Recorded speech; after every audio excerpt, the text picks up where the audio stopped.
Halo adik-adik, jumpa lagi di channel Five and Chemistry. Di video kali ini saya akan membahas soal-soal elektrolisis. Banyakan ini stoichiometri atau perhitungan elektrolisisnya ya. Ada beberapa soal nanti juga tentang aplikasi elektrolisis di dunia industri. Nah, yang namanya elektrolisis perhitungannya itu pasti melibatkan hukum Faraday 1 dan hukum Faraday 2. Oke, nah gimana soal-soal gimana penyelesaian ataupun pembahasan dari tiap-tiap soalnya? Yuk langsung kita mulai ya.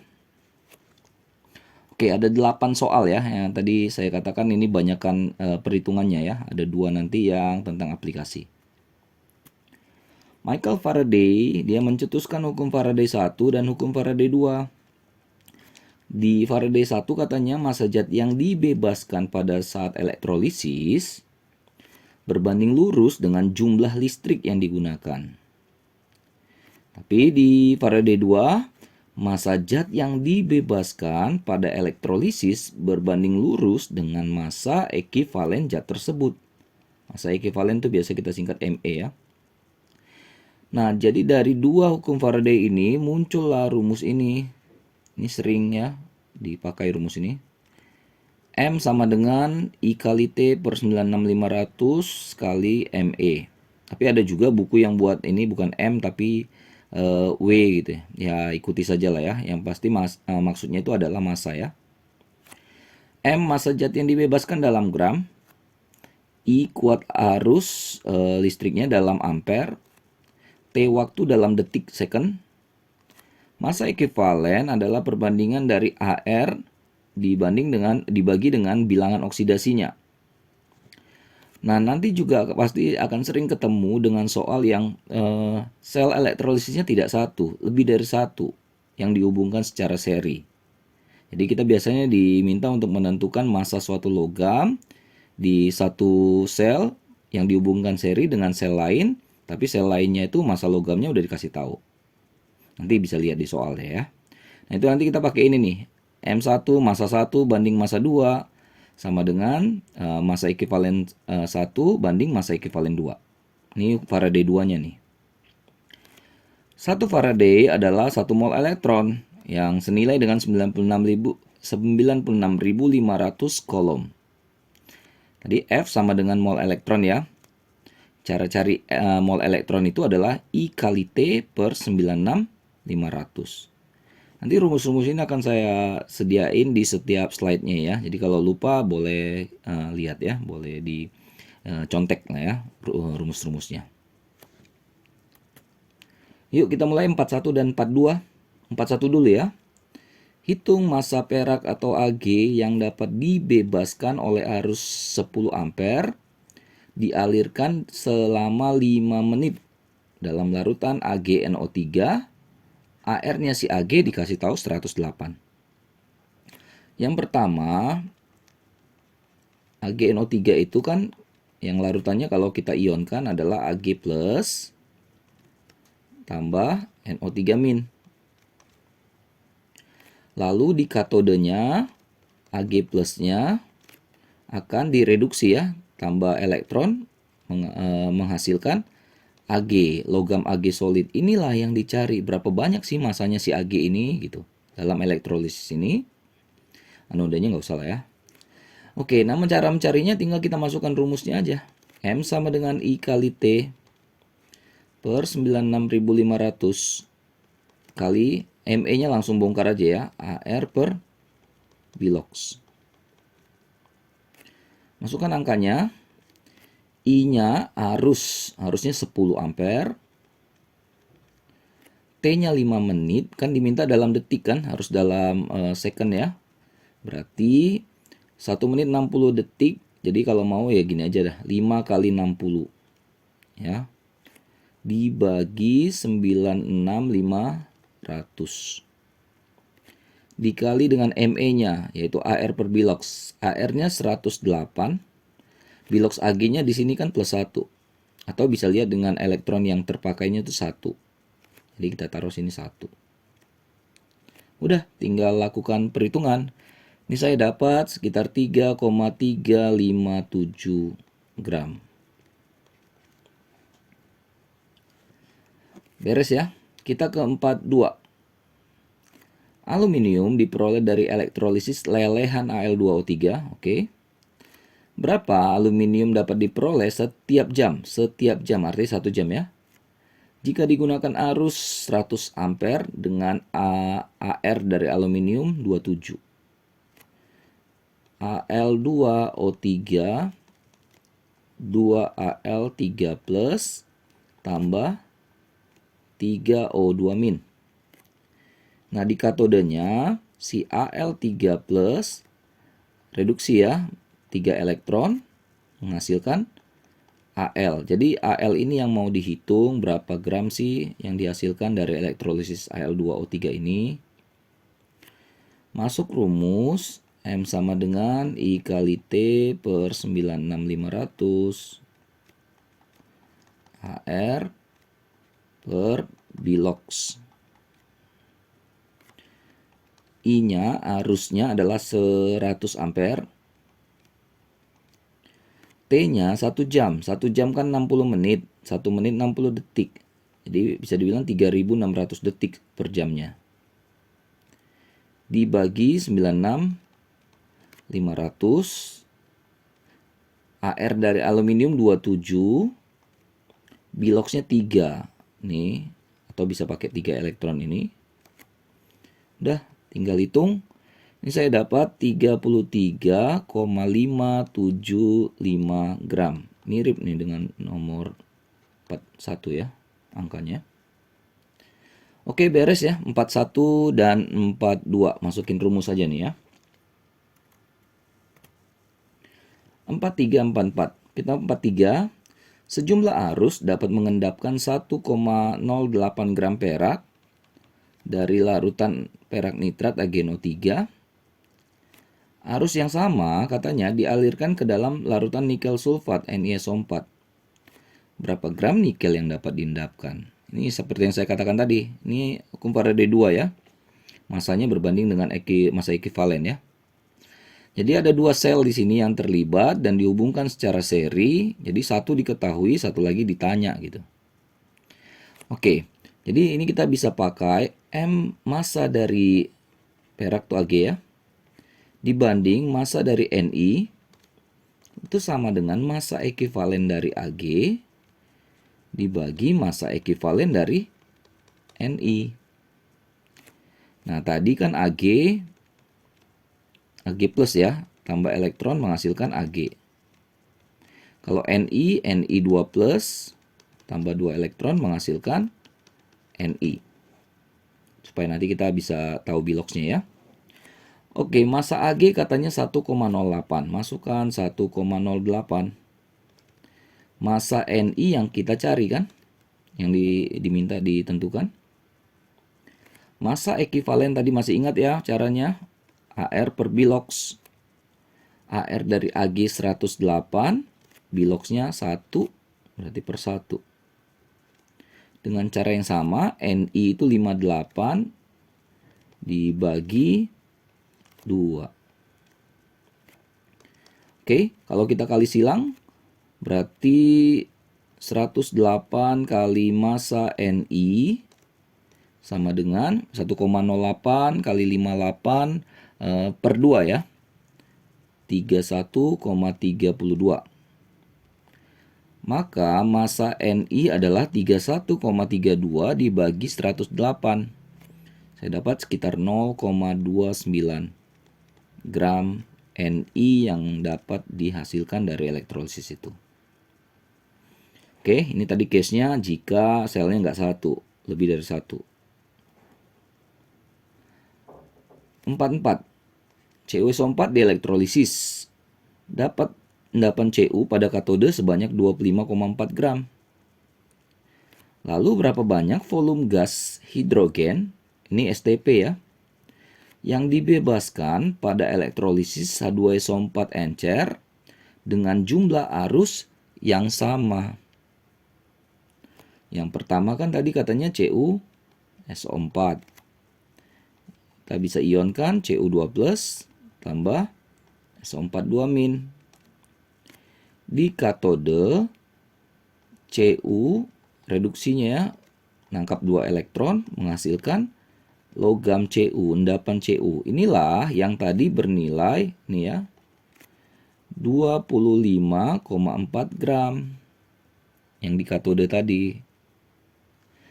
Oke. Nah, kita mau cek 25,4 gram ini berapa mol. Kan berarti kita tinggal bagi dengan AR. Masih ingat ya, mol sama dengan massa dibagi AR, gram per AR. Ini 63,5. Didapatlah ini 0,4 mol. Nah, jika si logam Cu, endapan Cu-nya adalah 0,4 mol, maka berapa mol elektronnya? Tinggal bandingkan koefisien kan? Elektron adalah 2 kali molnya dibandingkan si Cu, karena perbandingan koefisiennya 2:1. Jadi si elektronnya adalah 2 kali 0,4, 0,8 mol. Nah, elektronnya ini nanti yang kita pakai untuk yang ke elektrolisis H2SO4. Tadi kan H2SO4, kita ionkan dulu, 2H plus tambah SO4 2-. Katanya kan yang ditanya yang di anode ya, volume gas H2 ya, sorry kok di anode. Di katode yang bisa dibebaskan ya. Berarti kan ini 2H plus tambah 2 elektron menghasilkan H2. Ini yang dicari atau ditanya. Kalau di anode tadi harusnya gasnya oksigen, ini hidrogen ya. Oke. Nah, kalau udah sampai ke sini, udah elektronnya itu kita pindahin ke sini molnya. Jadi di sini 0,8 mol. Ya kan, harus yang sama itu kita bisa pakai elektronnya. 0,8 mol. Udah, yang ditanyakan tadi hitung volume, ini keadaan STP, masih ingat ya kelas 10? Nah, berarti kalau kita pindahkan ke sini, ke H2, kan yang ditanya H2. Ingat, mol H2 banding mol elektron sesuai dengan perbandingan koefisiennya. H21, elektron 2. Maka H2 adalah 1/2 kali 0,8 mol. Atau 0,4 mol lah si gas hidrogennya. Yang ditanya volume pada STP, mol kali 22,4 liter per mol. 0,4 dikali 22,4. Dapatlah ini 8,96 liter. Oke, itulah volume si gas hidrogen yang dihasilkan ya. Lanjut 45. Ada arus sebesar I ampere dapat mengendapkan 2,16 gram perak di larutan perak nitrat GNO3 1 jam. Berapa volume, berapa liter ya gas oksigen yang dapat dihasilkan jika arus yang sama dialirkan ke dalam larutan H2SO4 tapi 2 jam. Oke, ini tadi ada AgNO3, Ag plus, NO3-. Di katode Ag plusnya reduksi tangkap elektron menghasilkan endapan perak, endapan Ag ya. Nah, di sini tadi kan kita udah dikasih tahu katanya masanya ya. 2,16. M sama dengan I kali T. Kita mau cari I-nya itu yang sebesar I ampere. Kita mau tahu I-nya itu berapa sih gitu. 96500 kali AR si Ag bagi bilox ya. Kayak nomor 12 tadi nih. Tapi kan masanya yang diketahui sekarang ya, 2,16. I yang dicari ya. T-nya 1 jam. 1 jam 3600 detik. 96500. AR-nya 108. Biloxnya 1 ya. Oke, berarti kalau kita pindah-pindah berarti I sama dengan 2,16 kali 96.500 dibagi 3.600 kali 108. Oke, ini saya dapat sekitar 0,536 ampere lasi ininya ya, I-nya ya, harusnya.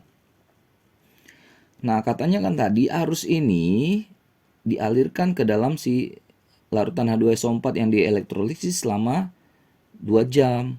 Jadi kita case baru lagi nih, H2SO4 2H plus SO4 2 min. Yang ditanya oksigen, gas oksigennya itu muncul di anoda. SO4 2 min kalah sama air ya. Ini 2H2O menghasilkan 4H plus tambah O2. Ini yang dicari. Ya, makanya sebelum belajar perhitungan ini, makanya kalian tuh selalu dikasih soal tentang reaksi elektrolisis kan, ya supaya membantu nanti ke sini, gitu ya. Oke, yang ditanya adalah si O2. Nah, penghubung antara mereka berdua ini kita bisa pakai elektronnya. Jadi tadi ingat nih, ada nih saya kasih nih. Mol elektron. Mencari mol elektron I kali T per 96.500 saja. Nggak pakai ME. Cuma menentukan si mol dari si elektron itu aja. Nah, I-nya kan tadi udah dapat 0,536. Oke, baru waktunya yang dipakai sekarang adalah 2 jam. Berarti 2 kali 3.600 ya. Bagi 96.500. Oke, nah saya dapat ini sebesar 0,04 mol. Jadi elektronnya 0,04 mol. Sini nih. 0,04 mol. Kan yang ditanya O2. Lihat, perbandingan O2 dengan elektron adalah 1:4. Jadi, mol CO2 adalah 1:4 dari mol elektron. 1/4, langsung aja. 0,01 mol lasi O2-nya. Yang ditanya adalah volume. Kita anggap STP aja lah ini ya. V sama dengan mol kali 22,4. 0,01 kali 22,4. Berarti 0,224 ya. 0,224 liter gas oksigen yang dapat dihasilkan. Oke, 2 kali kerja deh ya. Lanjut 46. Hitung massa klorin dan NaOH yang terbentuk dari ini Cl2 ya. Elektrolisis larutan NaCl. Arusnya 10.000 ampere. Wow, besar ya. Ini 12 jam. Oke, pasti banyak nih hasilnya yang diproduksi ya. Oke, nah kita breakdown dulu NaCl ya. Larutan NaCl, Na plus tambah Cl min. Di katode ya, karena ini larutan, Na plusnya kalah sama air ya. Air yang tereduksi. H2 tambah 2OH min. Si anodanya, si Cl minnya langsung ya. Golongan 7 itu jadi Cl2, Br2, I2, F2 gitu ya, diatomik. Oke, elektron sama-sama 1 aman. Kalau kita jumlahkan ini, kita dapat 2H2O, 2Cl min, H2, Cl2, 2OH min. Nah, ini sering orang lupa ya. Sebenarnya ini kita masih bisa libatkan gitu. Ya karena ini kalau kayak gini dari mana sih NaOH? Karena pertanyaannya gitu kan, kok bisa muncul NaOH gitu. Nah, jadi kita libatkan ini. Karena kita punya 2 Cl- di kiri, maka ini 1 Cl- kita kali 2 reaksi ini. Jadi di sini ada 2 NaCl. Na plus dan 2 Cl-. Baru kita bisa coret-coret lagi nih. Apalagi yang bisa dicoret nih? Berarti 2 NaCl tambah 2H2O menghasilkan H2 terus 2Na plus 2OH- Cl2. Ingat lagi, ini bisa kita gabung lagi menjadi 2NaOH kan. Jadi 2NaCl, 2H2O, H2, Cl2, 2, tambah 2 NaOH. Makanya itu muncul tuh NaOH-nya dari mana? Ya dari situ. Ya jadi sering kita kan cuma reaksinya udah katoda anoda, tapi kita lupa sering menggabungkan ini. Oke ya, baru kita sesuaikan apa yang dia minta. Dia minta tuh Cl2 dan si NaOH-nya ya. Oke, perlu diingat juga bahwasanya kan sebenarnya kita punya elektron di kiri 2 dan di kanan 2 ya. Kan ada 2 elektron. Tapi kan ya kita eliminasi kan karena ada yang sama di kanan dan kiri, kita coret gitu ya. Nah, saya munculkan lagi elektronnya supaya nanti kita gampang menentukan Cl2 dan NaOH-nya.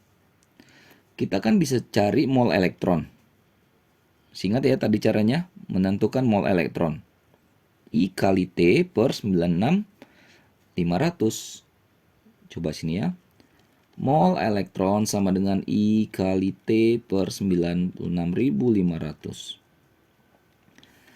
Arusnya katanya 10.000 ampere. Waktunya 12 jam. Berarti 12 jam, 12 dikali 1 jamnya itu 3.600 detik kan. 96.500.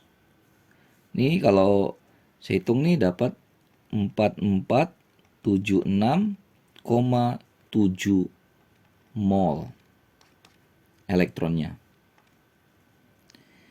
Nah, baru kita masuk ke yang ditanyakan. Yang ditanyakan yang pertama tadi si Cl2.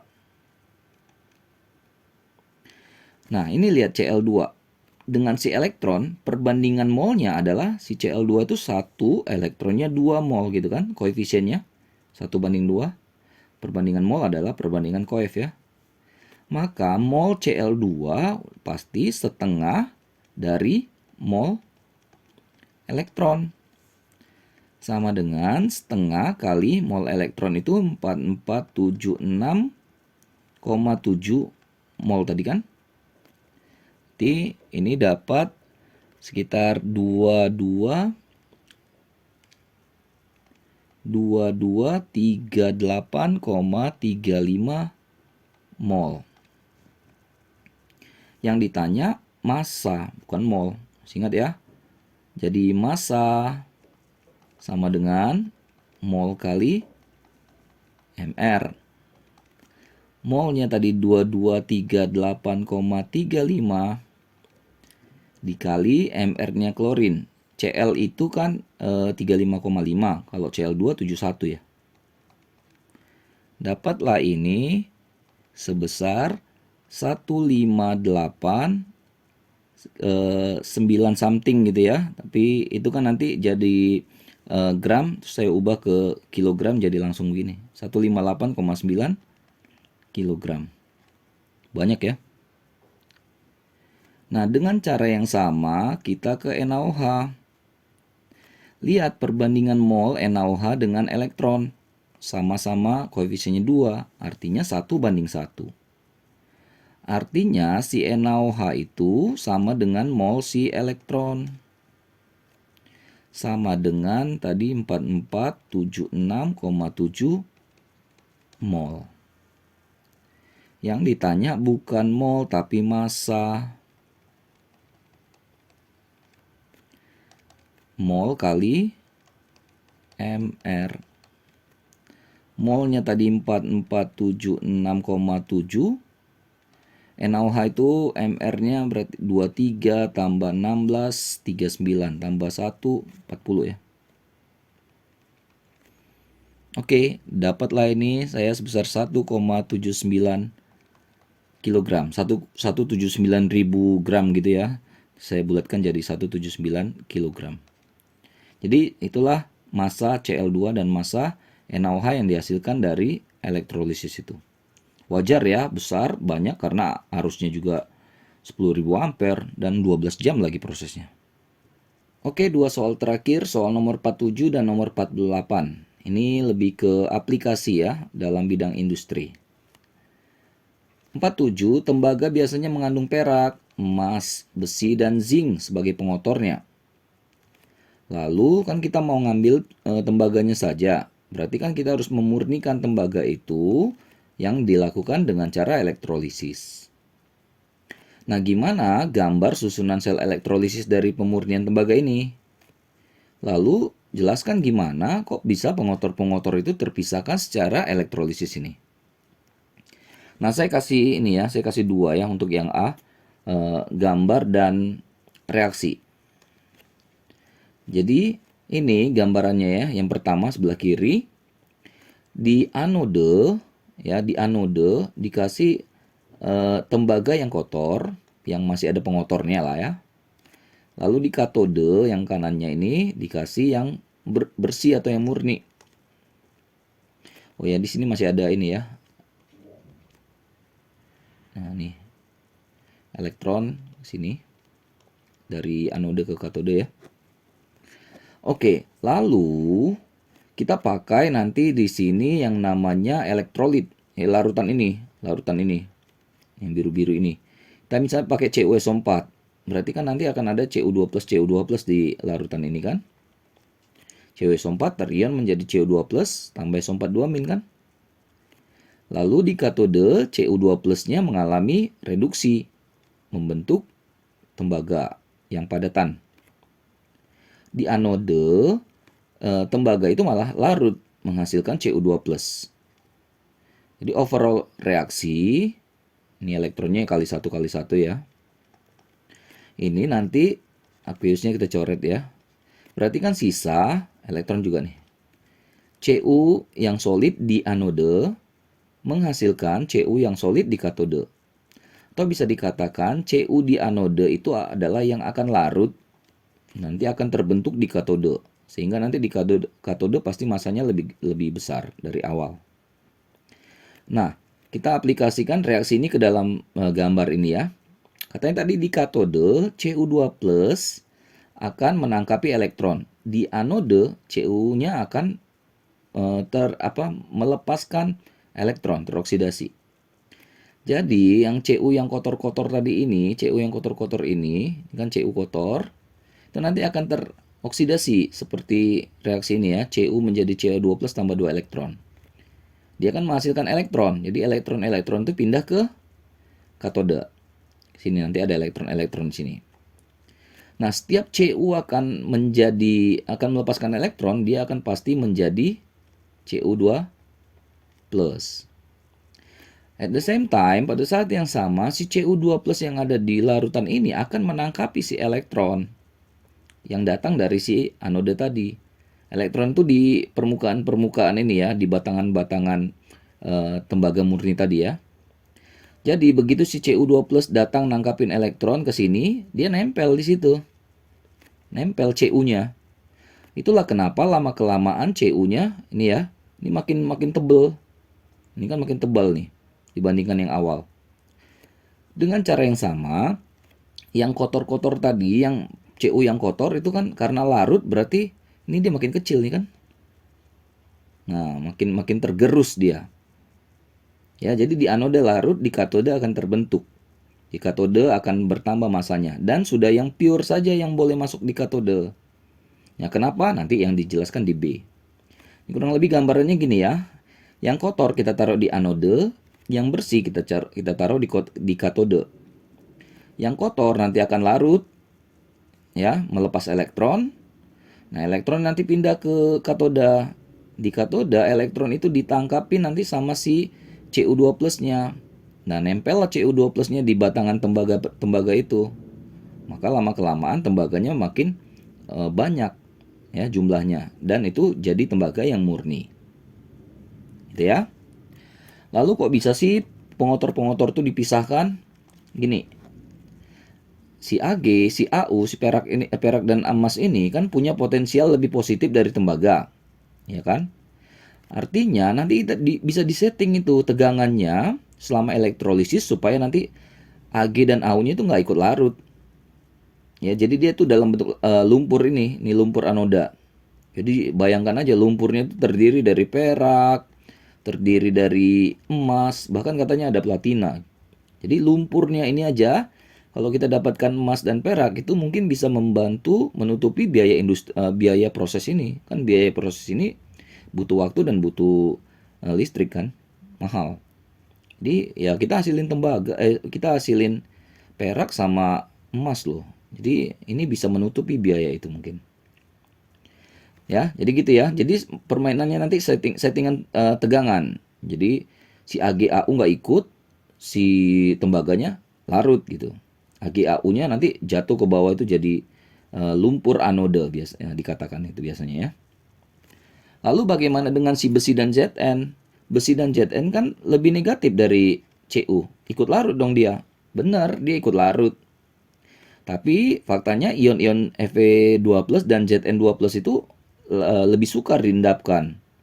Jadi yang masuk di pengendapan di ke sini itu cuma si Cu aja. Ya, di katode itu cuma Cu aja yang ngendap di sini. Makanya Cu-nya makin banyak. Ya, tapi Fe2+ dan Zn2+ nggak ngikut ngendap. Ya, makanya yang kita dapatkan adalah tembaga yang sudah murni, terbebas dari kotoran-kotorannya. Mungkin kurang lebih begitulah penjelasan saya tentang pemurnian tembaga ini ya. Oke, satu lagi, gambarkan 48 ya. Gambarkanlah diagram sel elektrolisis penyepuhan besi dengan perak. Penyepuhan itu kayak pelapisan gitu lah ya. Tuliskan reaksi elektrode serta reaksi selnya.